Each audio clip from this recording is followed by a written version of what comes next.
I'm Dexter Wynn, a sophomore neuroscience major at Baylor University. Before I begin with my video, I would like for you to try a short experiment.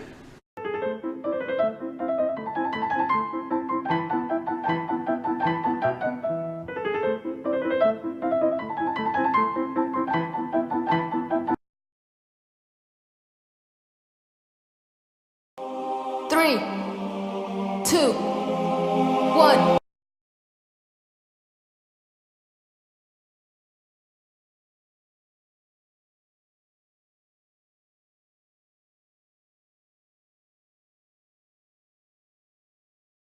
So, how was the experiment?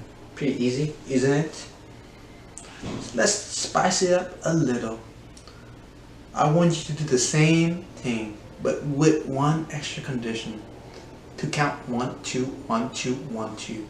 And let's see how to do it.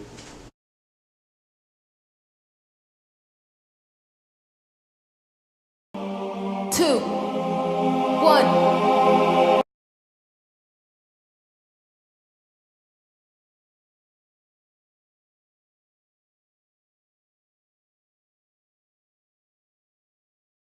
So, how did those results look like?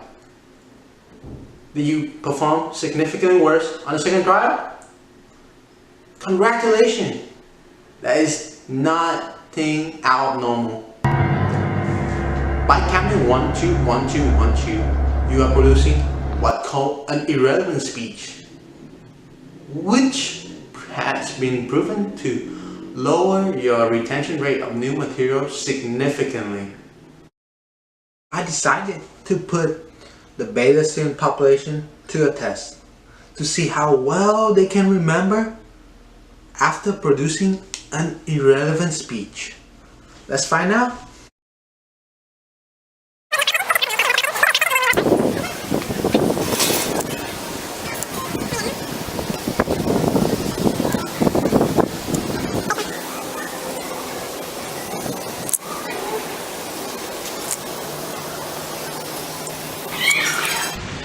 So for the last one, I tried to remember the first letter of the word because the words were longer.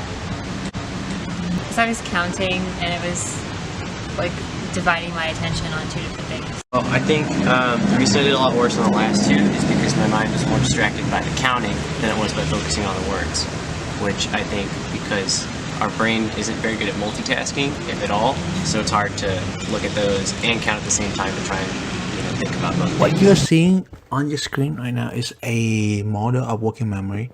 It consists of 4 main components: a central executive, episodic buffer, a visual spatial sketchpad, and last but not least is the phonological loop. And our main interest will be on the phonological loop since it's deals directly with language.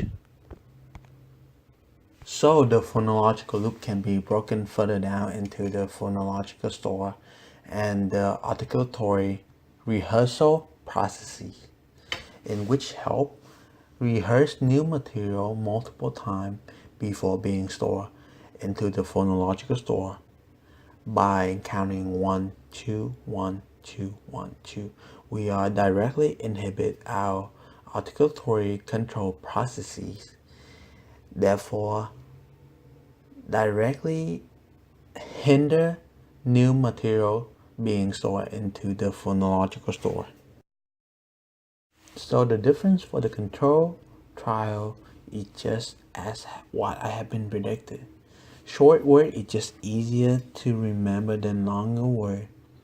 What is interesting is that when you ask participants to count, the difference greatly diminished to just a mere 5% compared to over 10% in the control trial.